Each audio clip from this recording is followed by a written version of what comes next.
ನಮಸ್ತೆ.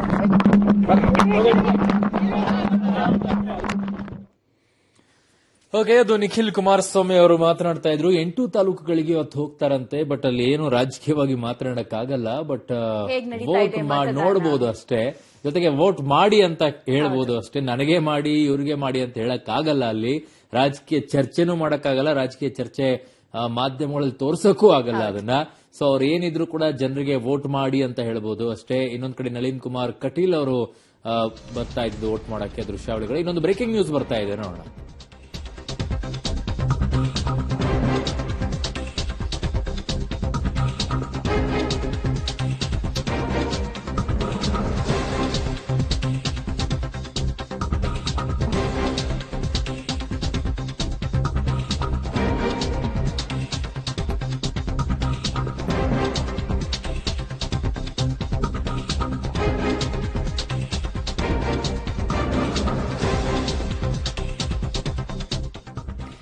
ಮತದಾರರ ಪಟ್ಟಿಯಲ್ಲಿ 1,000ಕ್ಕೂ ಹೆಚ್ಚು ಮತದಾರರ ಹೆಸರು ನಾಪತ್ತೆ, ಡಿಲೀಟ್ ಆಗಿದೆ. 5 ವರ್ಷದಿಂದ ವೋಟ್ ಮಾಡ್ತಾ ಬಂದಿದ್ದೇವೆ, ಈ ಬಾರಿ ಹೆಸರು ಡಿಲೀಟ್ ಆಗಿದೆ, ಕೋರ್ಟ್ಗೆ ಹೋಗಿ ನ್ಯಾಯ ಕೇಳ್ತೇವೆ ಅಂತ ಹೇಳಿ ಅಲ್ಲಿ ಬಂದಿರುವಂತಹ ದಂಪತಿಗಳು ಹೇಳ್ತಾ ಇದ್ದಾರೆ.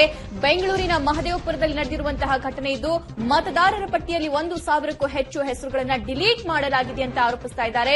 ಬೆಂಗಳೂರಿನ ಮಹದೇವಪುರದ ಮತಗಟ್ಟೆಯಲ್ಲಿ ಸಿಬ್ಬಂದಿ ಜೊತೆ ಮತದಾರರು ವಾಗ್ವಾದವನ್ನ ನಡೆಸಿದ್ದಾರೆ. ಸತತ 5 ವರ್ಷದಿಂದ ವೋಟ್ ಮಾಡ್ತಾ ಬಂದಿದ್ದೇವೆ, ಈ ಬಾರಿ ಡಿಲೀಟ್ ಆಗಕ್ಕೆ ಹೇಗ್ ಸಾಧ್ಯ, ನಾವು ಜೊತೆಗೆ ಕೋರ್ಟ್ಗೂ ಕೂಡ ಹೋಗ್ತೀವಿ, ನಮ್ಮ ಹಕ್ಕನ್ನ ಪ್ರಶ್ನಿಸ್ತೀವಿ ಅಂತ ಹೇಳಿ ಅಲ್ಲಿ ಬಂದಿರುವಂತಹ ಮತದಾರರು ಹೇಳ್ತಿದ್ದಾರೆ. ಎಲ್ಲ ಕಡೆ ಶಾಂತಿಯುತವಾಗಿ ಮತದಾನ ಆಗಿದೆ. ಈ ಹಿಂದೆ ಹೋಲಿಸಿದ್ರೆ ಈ ಬಾರಿ ಬಹಳಷ್ಟು ವೇಗವಾಗಿ ಮತದಾನ ಆಗ್ತಾ ಇರುವಂತದ್ದು. ಎಸ್, ಮೈಸೂರಿನ ರಾಜ ಒಡೆಯ ಯದುವೀರ್ ಅವರು ಜೊತೆಗೆ ತ್ರಿಷಿಕಾ ವೋಟ್ ಮಾಡಿದ್ದಾರೆ. ಅವರು ಜಾಗೃತಿಯನ್ನು ಕೂಡ ಮೂಡಿಸಿದ್ರು. ಇದೀಗ ತ್ರಿಷಿಕಾ ಜೊತೆ ಬಂದು ಮೈಸೂರಿನಲ್ಲಿ ಯದುವೀರ್ ಮಹಾರಾಜ ಅವರು ವೋಟ್ ಮಾಡಿದ್ರು. ಜೊತೆಗೆ ಇದೀಗ ರೇವಣ್ಣನವರು ಕೂಡ ವೋಟ್ ಮಾಡಕ್ಕೆ ಹೋಗ್ತಾ ಇರುವಂತಹ ದೃಶ್ಯವನ್ನ ನೀವು ನೋಡ್ತಾ ಇದ್ದೀರಾ. ಬೆಳಗ್ಗೆಯಿಂದಲೂ ಕೂಡ ಪೂಜೆ ಪುನಸ್ಕಾರ ಎಲ್ಲ ಆಯಿತು. ಇದೀಗ ತಮ್ಮ ಹಕ್ಕನ್ನ ಚಲಾಯಿಸುವುದಕ್ಕೆ ಹೋಗ್ತಾ ಇದ್ದಾರೆ ರೇವಣ್ಣನವರು.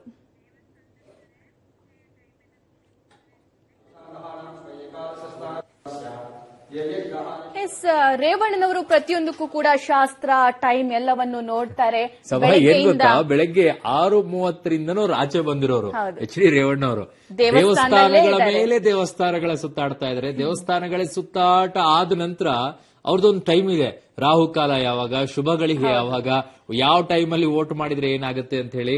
ಸೊ ಆ ವೋಟಿನ್ ಟೈಮಿಂಗ್ ಕಾಯ್ತಾ ಇದಾರೆ ಅನ್ಸುತ್ತೆ. ಅಲ್ಲಿವರೆಗೂ ದೇವಸ್ಥಾನ ಹೋಗ್ತಿದ್ದಾರೆ. ಮತದಾರನು ಚೌಕಿದಾರ ಆಗಿದ್ದು ನಮ್ಮ ಕಾರ್ಯಕರ್ತನು ಹಾಗಾಗಿ ಚೌಕಿದಾರಗಳು ಅಲ್ಲಲ್ಲಿ ಮತಗಟ್ಟೆಯಿಂದ ಕಾಯ್ತಾರೆ. ಹಲೋ. ಓಕೆ, ಒಂದ್ ಕಡೆ ಚಿಕ್ಕಬಳ್ಳಾಪುರದ ಬಚ್ಚೇಗೌಡರು ವೋಟ್ ಮಾಡಿದ್ದನ್ನ ತೋರಿಸ್ತಾ ಇದ್ವಿ. ಮಗದೊಂದು ಕಡೆ ನಳಿನ್ ಕುಮಾರ್ ಕಟೀಲ್ ಅವರು ಕೂಡ ವೋಟ್ ಮಾಡಿದ್ರು. ಈಗ ಬಚ್ಚೇಗೌಡರ ಫ್ಯಾಮಿಲಿ ಸಮೇತವಾಗಿ ಬಂದು ವೋಟ್ ಅನ್ನ ಮಾಡಿದ್ರು ಚಿಕ್ಕಬಳ್ಳಾಪುರ ಕ್ಷೇತ್ರದಿಂದ ಅಭ್ಯರ್ಥಿ ಅವರು. ಇನ್ನೊಂದು ಕಡೆ ನಳಿನ್ ಕುಮಾರ್ ಕಟೀಲ್ ಅವರು ವೋಟ್ ಮಾಡಿದ್ರು.